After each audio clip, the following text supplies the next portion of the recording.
Welcome to another episode of Staying Connected, where we explore the depths of self and the relationship of people and the environment around us through open and honest conversations. In order to bridge the gap, we want to uncover the differences, the similarities, the challenges, and the successes of these two dynamic relationships in order to achieve a better and more meaningful life. What's up, guys? I'm Kenny. And I'm Scott. And let's go ahead and jump right into it. So today we're gonna dive into about growing up more in Hawaii, or growing up to where we first got started. So going back to our childhood and seeing what led us here. Definitely gonna talk about our struggles for a little bit, our successes, and then we're gonna talk a little bit about our future goals. So let's go ahead and jump right back to where it first started. Let's talk about your childhood for a little bit, Kenny. All right, so 1993 is when the party began. I'm a local boy. I was born on the Big Island of Hawaii and eventually moved over to Lanai. So I moved from island to island. Just a little background of the Big Island. Majority of my family lives there on the Hilo side. And I was there for about 10, 11 years until I moved over to Lanai, which I spent the rest of my entire life there, and my family still lives there. So every now and then I go back to visit them. But yeah, eventually I moved over to Oahu. And for me, I not only grew up in Hawaii, and kind of learned the culture as I grew up.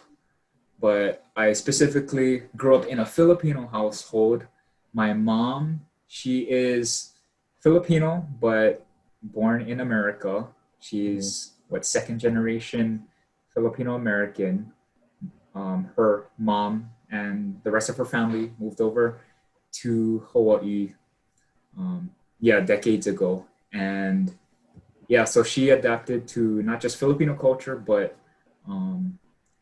also the Hawaii culture as well. Mm-hmm. As for my dad, he is from the Philippines, specifically from Narvacan, Ilocos Sur.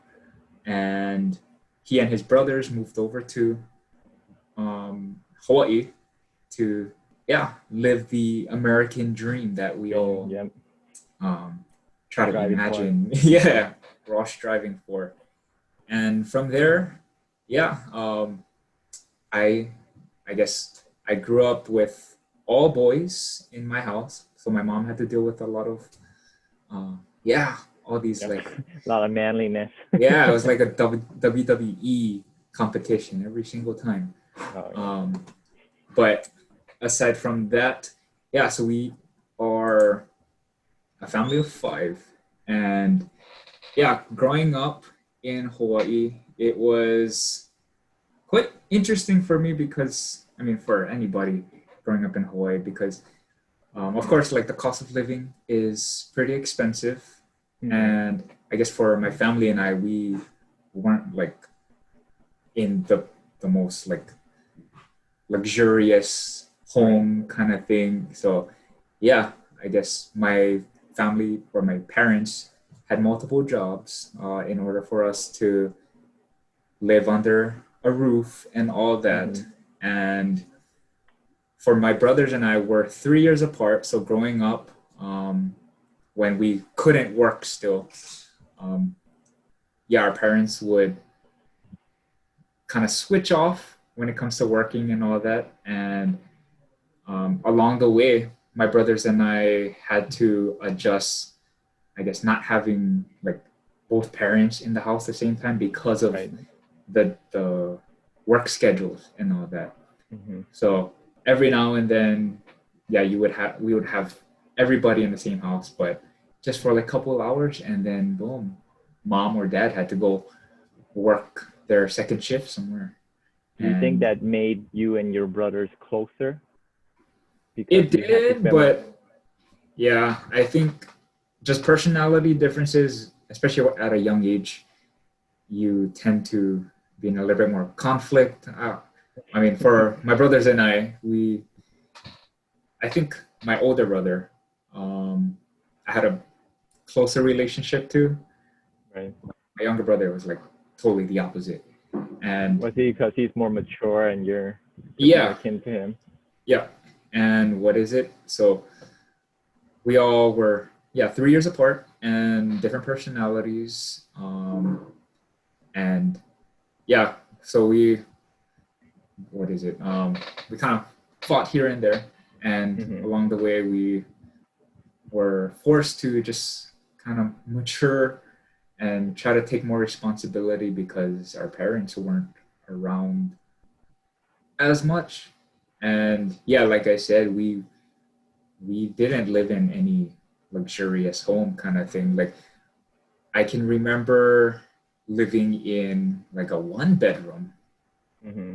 apartment and it was five of us. So it definitely taught us a lot about yeah, just how expensive Hawaii is first off. Yes. Mm-hmm. And yeah, you just have to find ways to make ends meet. And yeah, growing up in such a small home, it was yeah, it was kind of tough because yeah, you didn't have your own privacy kind of thing, and Mm-hmm. but then again, it did help with keeping the relationship of our family together. So we didn't really care too much about this big house. We just cared that everybody was healthy Right. and um, yeah, we just had food on the table and made sure that yeah, everybody's health was up to par.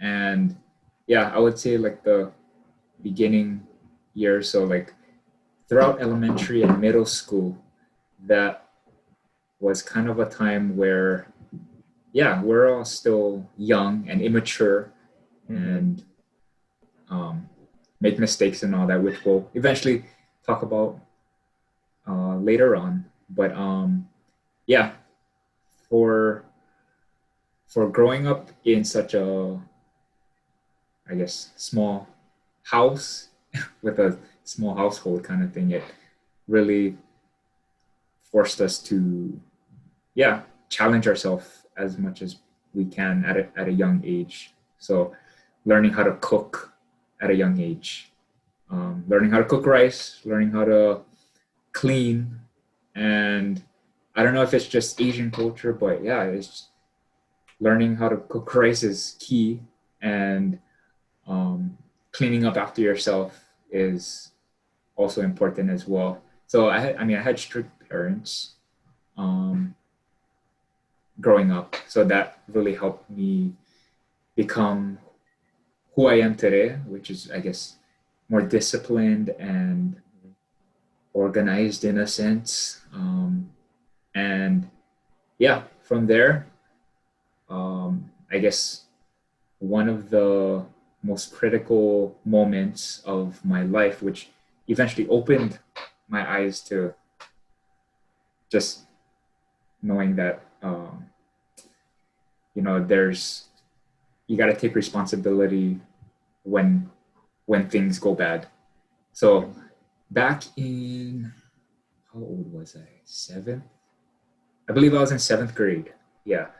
So at the age of 35, my mom had a stroke. Shoot. So at that time, I didn't know anything about that medical condition. I Mm-hmm. just knew that she was in the hospital. That's it. And from there, it was, um, yeah. So I guess just a little bit more detail about it. It was just during summer vacation, and my brothers and I, like I mentioned, we had family on the Big Island, but we lived on Lanai. So we would go over to the Big Island and um, yeah, spend summer vacation there. But the time my mom had the stroke, she was on Lanai with my dad and all that. So when we heard the news, we immediately um, went to Oahu, which she was there because there's not much um, medical, like advanced medical facilities on the Resources. island. Mm-hmm. Yeah. So yeah, so we had to go straight to Oahu to visit or to see her, and yeah, that moment is when I kind of told myself, is this the last time I'm seeing my mom? Is it what's going to happen from now? Like I still had no idea what a stroke was. It was basically talking to the doctor at what seventh grade, Yeah. um, and just figuring out exactly what that was. So yeah, for a couple months, she dealt with that medical emergency, and then of course, what a stroke is when the blood reaches the brain and it just totally um, collapse. Your body collapses on like one side, and Mhm. from there you're just weak on one side, and you just have symptoms that will permanently be with you, I guess, your entire life. So like stuttering is an example and all that. So for me, I had to um, adjust to my mom's medical condition and her health, try to communicate with her in a slower way for her to understand. And yeah, so she was in the hospital for about a month, and then she later on went to rehab, um, all on Oahu. So we were on Oahu for at least 2 months, kind of thing. And what is it? My dad still had a job, so we had to really sacrifice a lot. Things did kind of go downhill, just like because for my brothers and I, we only had one working parent at that Mhm. time now. So my mom was in the hospital, we had to take care of her, and then my dad had to go back to Lanai to work. And it was definitely a struggle because yeah, mentally and yeah, just financially as well. And yeah, not having the resources to yeah, just kind of pick up from there was very tough. Like so that's why like it was good that we kind of learned how to cook for ourselves whenever our parents weren't around and to clean up and all of that because without that education it would have been a lot harder because yeah we would have to start from scratch and yeah on top of that taking care of our mom learning all of her medicines and Mhm. um, making sure she's eating the right foods and all that and yeah so I mean I'm the middle child and my older brother at that time yeah he had the bigger responsibility of taking care of us and um, also yeah just taking care of my dad as well so it was a lot of it goes back into mental health just making sure that my dad was okay and yeah my dad is a strong person um, yeah never giving up and all that so yeah from there yeah I mean like I said my mom was 35 at that age and for the doctors to say she was lucky was really I mean yeah it could have gone worse and um, but I'm just thankful that yeah she's still alive and to this day ever since that moment I just started to take on more responsibility on top of what I had like I mean I was still a middle school student Mhm. and yeah from there I just decided to just continue my studies and take on different opportunities that would help me grow and eventually help me advance to like college and all that um, while taking care of my mom and all that. I mean, there's a lot more that I can explain about the story behind this, but it's just that moment in my life at such a young age really turned everything around. And to this day, I still look back on it wherever I go. And yeah, just understanding that, you know, we had little resources to around us, and for us to adapt to just every challenge that comes about us is important. And yeah, to this day, it's gonna be like this, and yeah, moving forward, all of that. So there's different challenges along the way, but um, yeah, we just learn from all these obstacles, and yeah, it's something hard to reflect on, um, but at the same time, it's very inspiring to see that my mom is still continuing to build her health, and my dad is continuing to work as hard as he has always been, and my brothers as well. So just keeping that kin, yeah, the whole Ohana family strength together, and yeah, so that is that brings me to where I am today, just striving for um, I guess success for my family, and everything goes back to my family. When I got my um, degree from college, I mean that was dedicated to my family, because without their push, um, it wouldn't have been possible.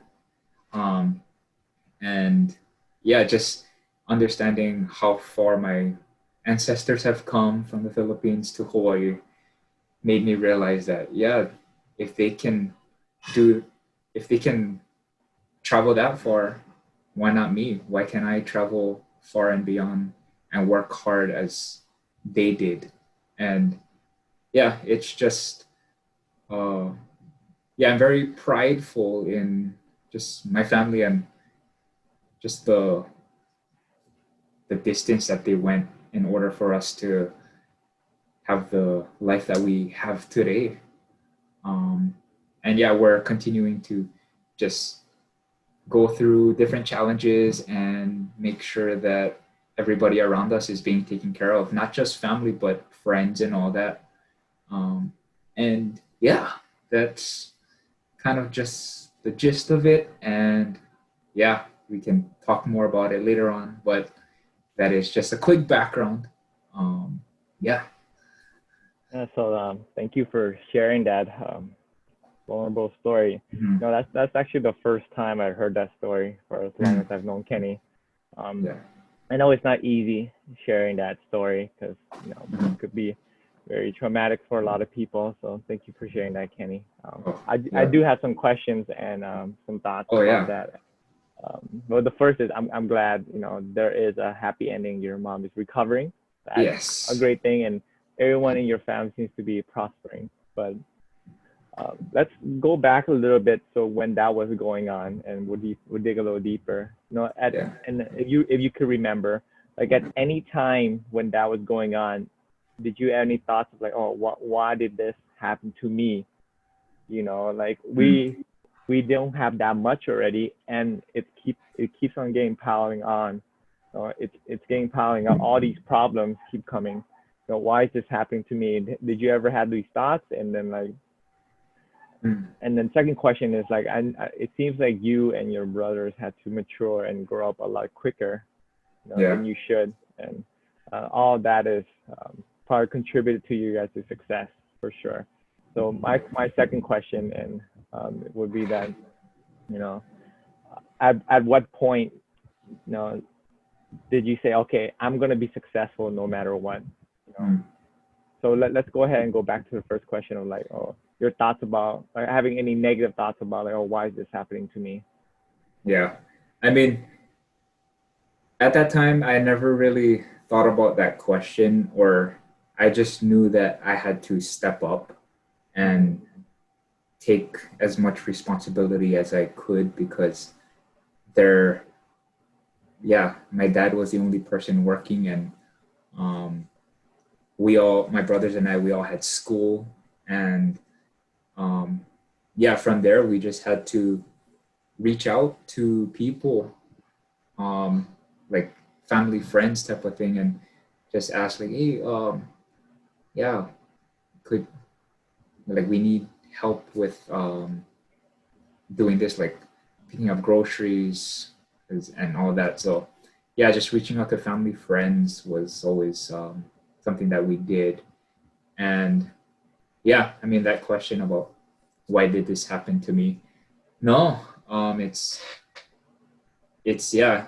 I just once that situation came about, it's just figuring out some sort of way to move forward rather Mm-hmm. than just questioning everything. Because if I mean there could have been a chance that um, I might have went to the hospital and just like seen her in her like deathbed kind of thing, Mm-hmm. um, which was pretty close.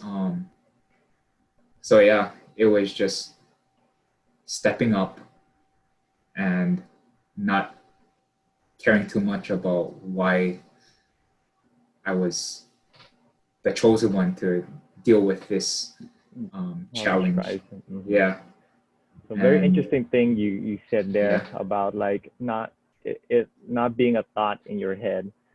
So yeah, and one of the principles that I try to live by is, you know, you can't control what happens to you, but you can control your reaction to it. So as I was hearing your story and I was thinking about it, and I just heard your answer, at that age, I'm not sure if I would have had the conviction and the courage to just say, no factor. Let's go ahead yeah. and do what we got to do. So, So it's yeah, taking responsibility at such a young age is definitely something that yeah, my brothers and I had to really yeah cover ourselves with just just gotta suck it up yeah and go through it, huh? So let's yeah go ahead and go to that second question of, yeah and it could be a thought of like at that moment you're like, okay, I'm gonna be successful no matter what. mhm, That way, I can take care of my family. Did you have that kind of yeah thought in your head, or what were you thinking? yeah. I mean, this whole situation really turned everything around. I was in middle school at that time, and once um, high school came around, that's when I guess my mom started being able to manage things on her own a little bit more without us being there. So, yeah, throughout my high school career, I just decided, I'm gonna take as much responsibility. I'm gonna sign up for different clubs, take leadership roles, um, and yeah, try to meet different uh, people and yeah, try to find ways to grow my self character because Mm-hmm. before that I was more focused on my family and just taking care of them. So high school came around and I just decided that you know my family is will always be there and I will always keep them as priority. But now let me try slowly focus on building myself and my career and try to yeah branch out. So yeah, I mean throughout high school always was involved in student government. Mm-hmm. um, Sports was a huge thing, um, as well as just joining different clubs like design clubs and exploring yeah other challenges that I've never yeah experienced before. And yeah, I mean you have nothing to lose. The only thing you can do is gain knowledge, gain friends, gain um, experience in becoming a better you. Mm-hmm. And that was one way of me kind of like not helping me to not think about the past, more so just thinking about my future and yeah, taking my mind off of all the negativity and yeah, the hardship that we all went through Mm-hmm. as a kid. Um, yeah, so that was one key thing that really stuck with me after my mom's incident was taking more responsibility and um, finding ways to be successful. Right. Um, so as long as I'm happy, my family's happy, and um, yeah, everyone around me is staying positive. It's yeah, so just that whole support really Mm-hmm. kicked in along the way, and I'm thankful I, for it. I I completely agree with what you said about, finding all the different opportunities and challenging yourself to be successful. Another thought that I had in my head as you were, telling me what you did in order to become successful or was I thought about how fragile life is. You can have everything at one moment, and then another moment it could be taken away from you just like that. Yeah, And it's not until you experience that hardship, and it's not until you experience something real traumatic that you understand the value of life and how precious it is. And we're only on this earth for so long, and we got to make the best of it. We got to build relationships with people. We got to love the people that that love us, and give people yeah, basically give people their flowers when they're still alive, and cherish all the memories you have, and continue to build memories with these people. hmm, Was my thought, because who knows, tomorrow something could happen to my brother, my mom, my yeah, dad, who knows. So one of the things I've started doing during this pandemic was going on walks with my parents. mm, And it's only like an hour 30 minutes, but during the whole time, I'm just learning so much about them, learning about their past. And we're going to different parts of the island, just exploring, looking at these super expensive houses that we're probably yeah, never gonna buy, but yeah, still I'm spending time with them. And it mhm, took me 28 years to start doing this when I could have done it like a decade ago, and build all these memories, because they're getting old, and we're getting old as well. And we don't know how much time they have left. So the whole time I was just thinking about, man, just you never know. So you gotta do what you can with the most of what you got right now. yeah. So um, Is there something that held you back, I guess, 10 years ago from like being, I guess, this close now to your parents or all of that? I guess I never put myself in that thought process of, my parents are getting old, and who knows how much. Mhm. I always assume they're always gonna be around. Of course, when you're young, you don't know. I had this like lie in my head that I would tell myself, they're always gonna be around. They're always gonna take care of me. They're always gonna be able to be physically there to help me with whatever I need. But now I'm looking at them. They're slowing down. And Yeah. at that time in my life, I just wanted to just focus on me. 2014, 2015 was a really, really, really tough time for me, when I was like unemployed, and I was like bouncing around different jobs, trying to figure Mm, out what I want to do in life. And I guess I didn't see what was important, because it's mhm, right. Sometimes things are in front of your face and you don't even see it. So at the time, I was just trying to figure myself out, and I just guess I didn't make. I don't want to say I didn't have time, because I definitely did have time. mhm, I just didn't make time for my friends. I didn't make time to build these relationships with these people, and I didn't make time to spend time with my brothers or with my parents. So, but the best time to do it was like a decade ago, and the second best time to do it is today. So, if mhm, you are listening to this, please talk to your parents. Find out what they did. They have a very interesting life, and mhm. talk to your friends. Reconnect with them. That's something that we're always trying to push, because we're all people, and we're just, who knows what someone's going through. Someone could share Yeah. their story like Kenny did, and you don't know it, and then that's how you can bond, and that's how you can connect. Yeah. So I mean, I I do want to go to I do want to ask you about something. You mentioned mhm, something about your ancestors, and mhm, how far they came, and how they inspire you um to continue going forward or even further. Mm-hmm. And I was thinking about how it's so important to learn about the origin of our story. That's Mm-hmm. why when we were discussing this topic, and I was thinking of this topic or what we're going to talk about for this podcast, in my head, I'm like, oh boy, this is going to be real heavy because I don't know how detailed we're going to get, but we're going to get quite vulnerable. And it's Yeah. always good to know the origins of somebody, even the origins of your parents, your grandparents. By doing so, you're able to take all the lessons learned and use that as inspiration to fuel your journey. So, I just want to turn the question back around to you. It's like, what do you think learning about people's origins is so important? Yeah. I mean, for me, growing up, I never really knew anything about my grandparents, like where they were from, specifically in the Philippines, um, until like got like to high school and all that. That's when like my grandparents were, well, like I never seen my grandpa because he passed away when I was not even born yet.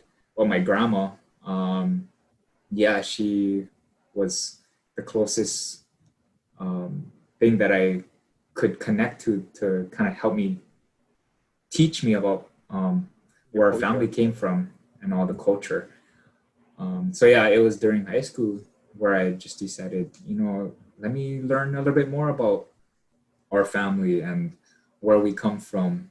Um, and yeah, so I mean, at that time too, like I think in college, that's when I started college. That's when I started getting deeper into questions about um, my family and the origin of yeah of everything. And at that time, my grandma wasn't in the best health condition as well. Mm-hmm. So I was living on Oahu that time, and my grandma was on the Big Island.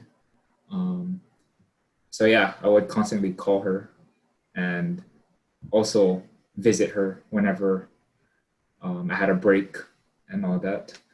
So yeah, it's super important because yeah, you get a glimpse or understand a little bit more about the struggles that they've been through, and also get to learn more about what took them, how long it took them, and yeah, just what inspired them to make that big jump from the Philippines over to America.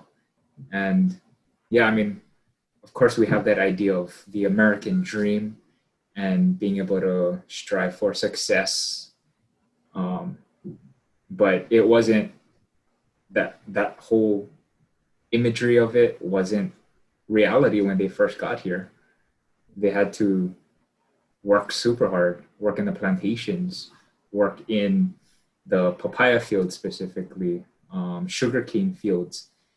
And yeah, the cost of living, I mean, I don't know how much it was back then, but they weren't making a lot. I mean, they made enough to have food and a roof over their head, but yeah. And yeah, like so that was my mom's side. Um, and as for my dad, he he and his brother, sister immigrated to Hawaii at age 17, I believe. Yeah. So they all decided to, yeah, start fresh here in Hawaii. Um, Same with um, my grandparents worked in the plantations and um, yeah, getting just getting paid enough to survive and all Mm-hmm. that. So yeah, they tell me these stories of like, whenever you have kids, you have to educate them on, yeah, just the challenges that our family has gone through, because if they don't know that, then they're not gonna learn it. They're not gonna care um, about all of that. And yeah, that's the last thing that my family wants to have, is to just forget just our history. And um, yeah, it's it's, I mean, I don't know about this generation, this younger generation today, whether or not they're, because I mean, at a young age, when I was young too, I wasn't interested. I was just like, oh, I'm Filipino, that's it. But you know, along the way, it kind of hit me hard. Just um, yeah, whenever I seen like a lot of my family members get older and older, that's when I kind of realized like, hey, Kenny, it's time you gotta learn where you come from. And I had like all my aunts, my mom, dad tell me, hey, you better go ask them these questions now because it might be too late and Mhm. um, all of that. And I guess I mean it's kind of like it's a little bit sad story, but um, it ties into this idea of learning your origin, your family origin. So like I mean, I guess one of my aunts passed away on my dad's side, so my dad's sister passed away, and I mean I knew that they came from Narvacan, Philippines, but I guess I was asked like when my aunt passed away if I could write the eulogy for my aunt. So um, that really like hit me as well because it was a sad moment, but at the same time I was learning more about who she was and who my family was or who my family is, and just yeah get a small glimpse of what they've gone through. And yeah, it's, I mean, made them less rest in paradise. But yeah, it's just finding, not finding, but just taking the opportunity to ask questions to your family, the older generation, and all of that. Because, you got to have that knowledge, that understanding in your pocket wherever you go. Because, you're a reflection of your culture and you're a reflection of your family.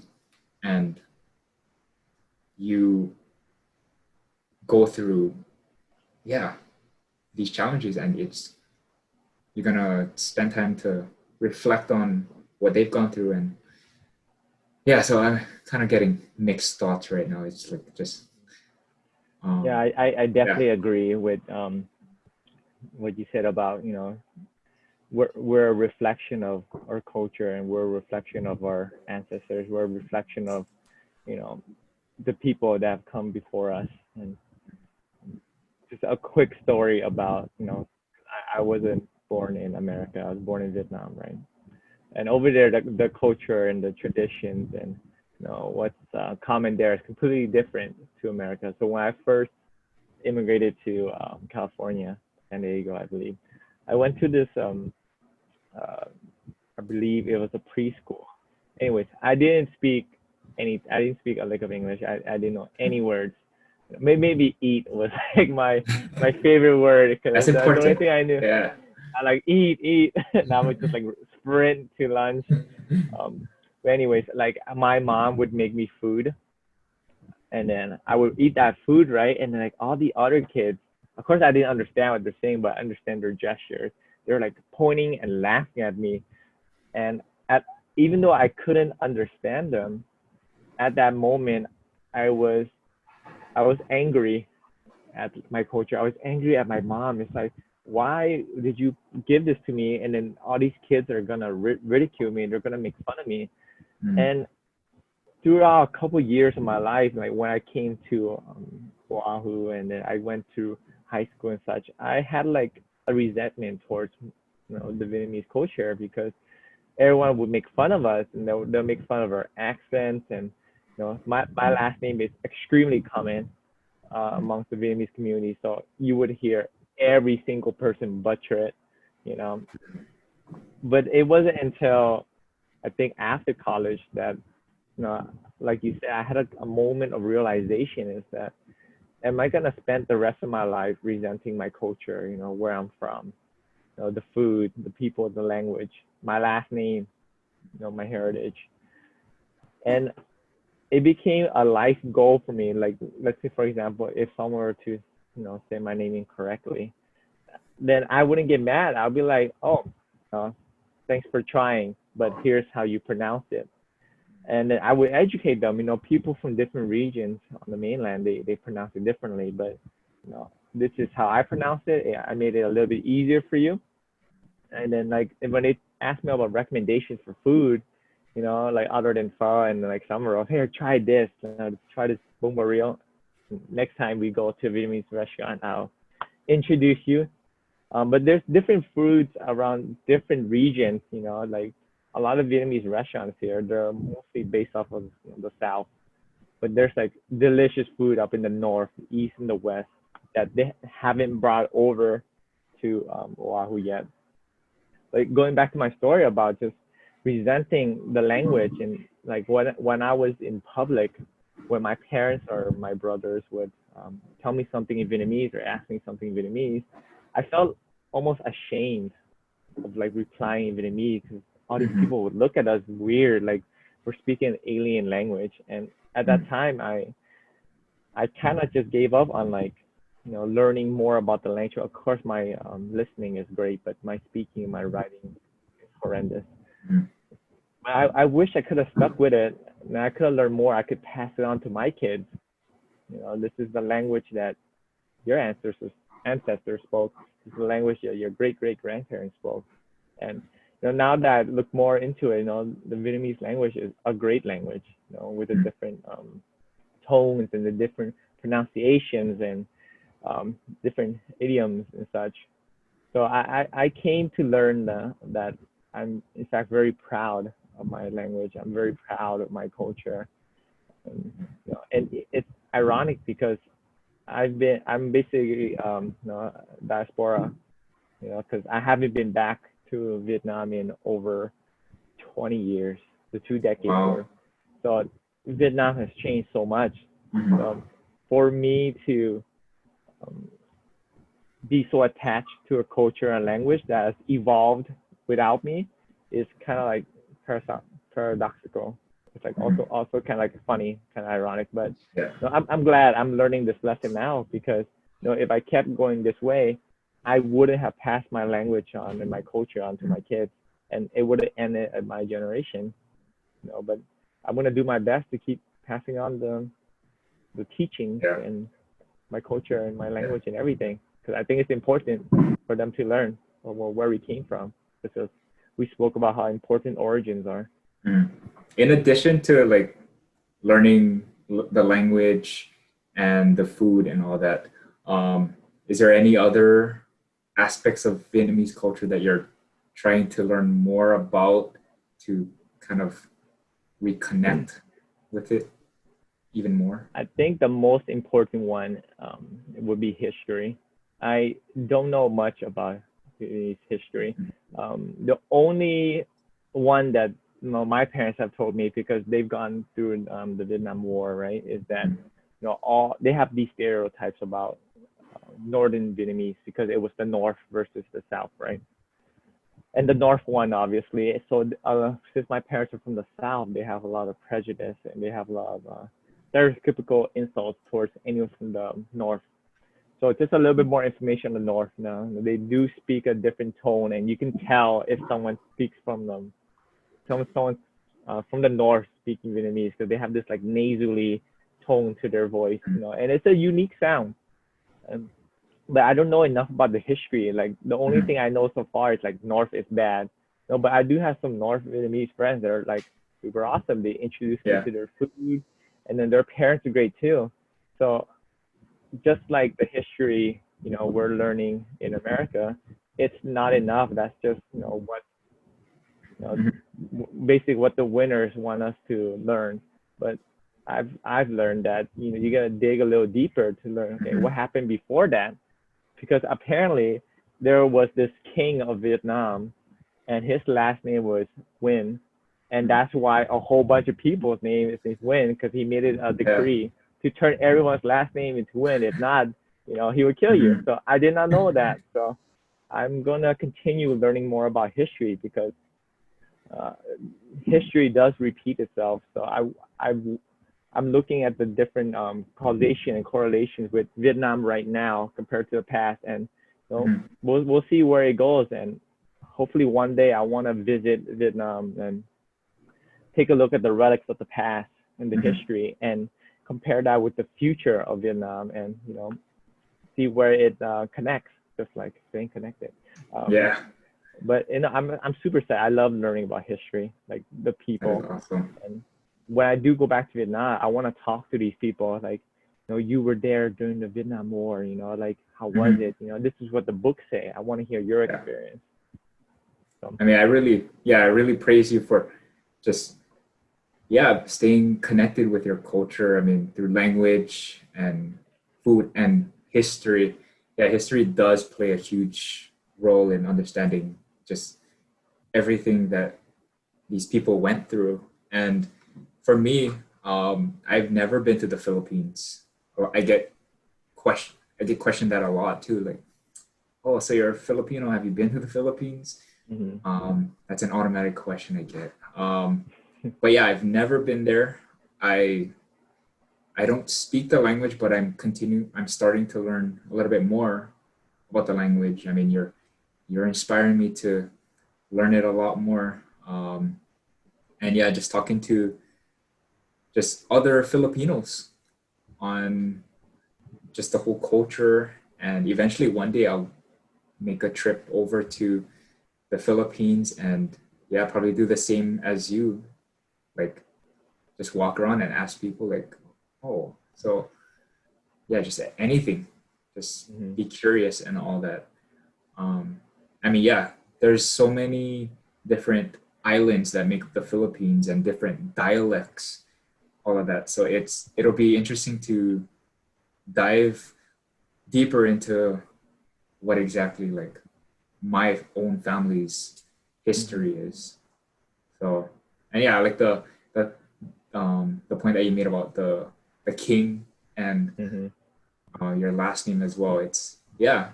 I mean, I hear that last name frequently, and yeah, I know at least like five other people with that last name. So it definitely makes sense now with the And whole they'll tell you different ways to pronounce their names too. Mm, So, see, no, that's interesting. Yeah. mine is the shortest, it's the sweetest, and I just like the way it sounds. Wow. Awesome. So we talked a little bit about being trying to be successful and Mhm. doing different things in order for us to become successful. So, you know, let's go into let's take a little forecast into the future, or like your vision of, where do you want to be, and like what's your goal and what's your vision. What is success for you? Success, I mean, I see it as being happy for the most part, being happy in what I'm doing, um, versus, yeah, just working super hard at something that I'm not passionate about. Mm-hmm. And I guess the ultimate goal is to find ways of helping people in any way I can.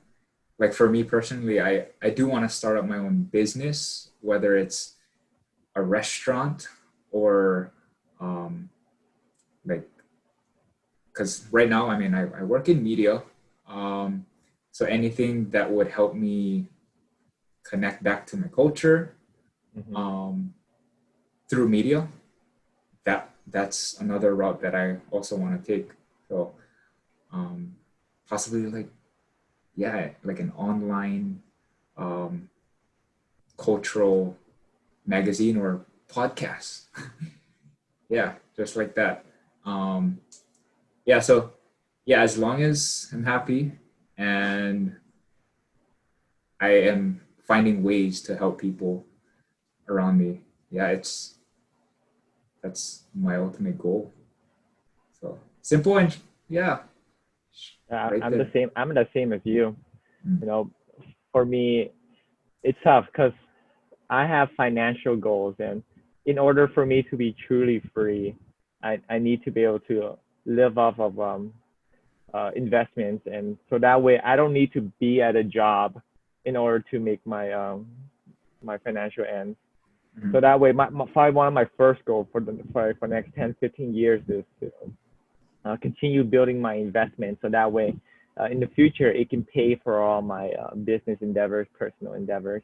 Yeah. And when I'm truly free and I can use that time to do whatever I want, hang out with family, do more podcasts, do more traveling, help people, then Mhm. I think that's when I'll be, truly, truly free.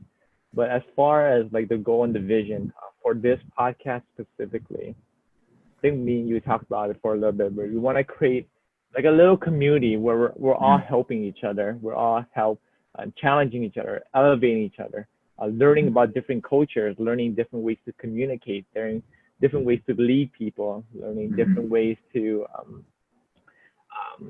you know, giving other resources. So basically, it's like a small close knit community where everyone's helping each other. There's no Yeah. egos, but ideally, if that ends up being the final goal for our podcast, I Mhm. think we have achieved our goal for Yeah. self. I'm with you with the helping people. So maybe in the Mhm. future we can create like a little charity where we can help Yeah, that's always an option too kids because with education, food, and then yeah, the final goal is for me to continue building upon you know my blog and this podcast Mhm. and myself, and hopefully surround myself with great people. Just Mhm. like you.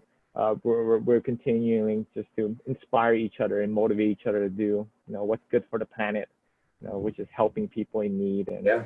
uh, keep learning and all that. So as far as like that, if I have financial freedom and I'm able to do what I love, podcast, Mhm. blogging, charity work, Yeah. traveling, whatever, with the people I love, I think there's no There you greater, go. Yeah. for me, there's no greater purpose in life than to surround myself with those three things.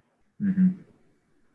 Yeah. Awesome. That's Awesome. okay. So I think that we spoke a lot about ourselves, and we shared some very sensitive stories about our Mhm. backgrounds. So I think that we can wrap up for now. Um, Yeah. we'll wrap up with the recommendation of the week. Here we go. You want All to start, right. Kenny, or should I? Okay, I'll just start it off. So for me, as you all know, that we're dealing with this COVID crisis at the moment, not just in Hawaii, but all over the world. Um, and I guess one big aspect that's being affected by it is small businesses. Um, and yeah, I was reading an article recently on just like different businesses that shut down because of the pandemic.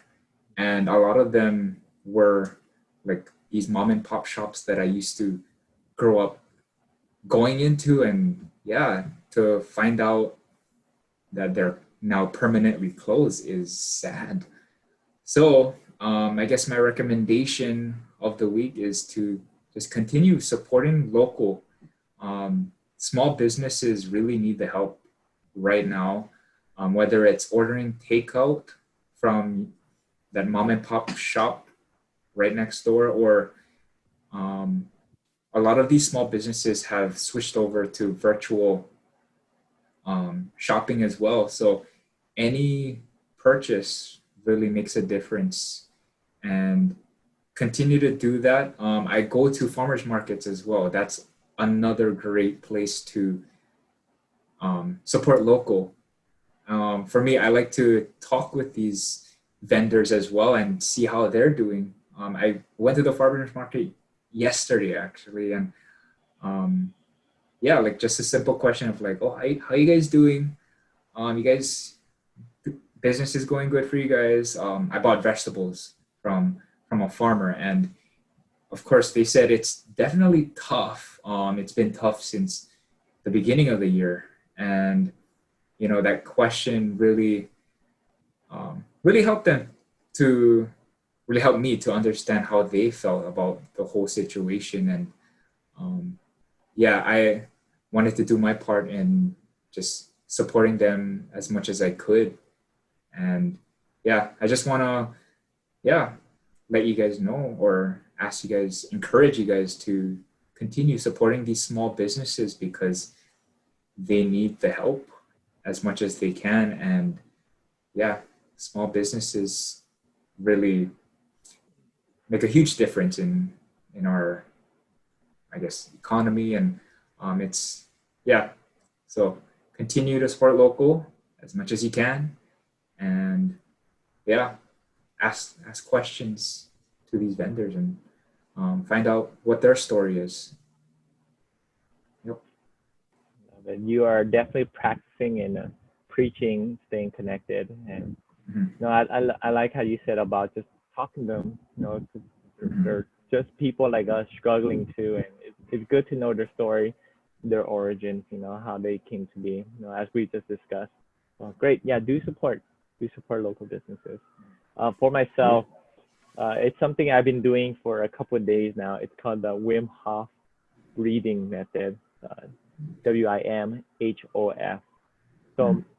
if you YouTube him, he's like um, this European dude that's been doing these breathing techniques that's helped him like get his temperature down, um, lower his stress, recover better. So basically, he goes into these ice baths or like ice cold conditions, and he with his breathing methods, he's just chilling in there and just relaxing. So what the Wim Hof method is, it's basically a couple rounds of just deep breathing, like almost like short breaths. You do 30 of those, and then you do 1 minute hold, and then you do a 15-second recovery breath where you take a breath in, you hold it for 15 seconds, and then you repeat that for a couple rounds. And the first time Mhm. I was doing it, like I got kind of like almost like headed. I'm like, I'm, oh, this is pretty I'm trying tough. to practice it right now. Like, It's pretty tough. I'll send you the video after, but it's pretty tough. But then like at the end of it, like I just felt like super relaxed. Like I felt everything was loose.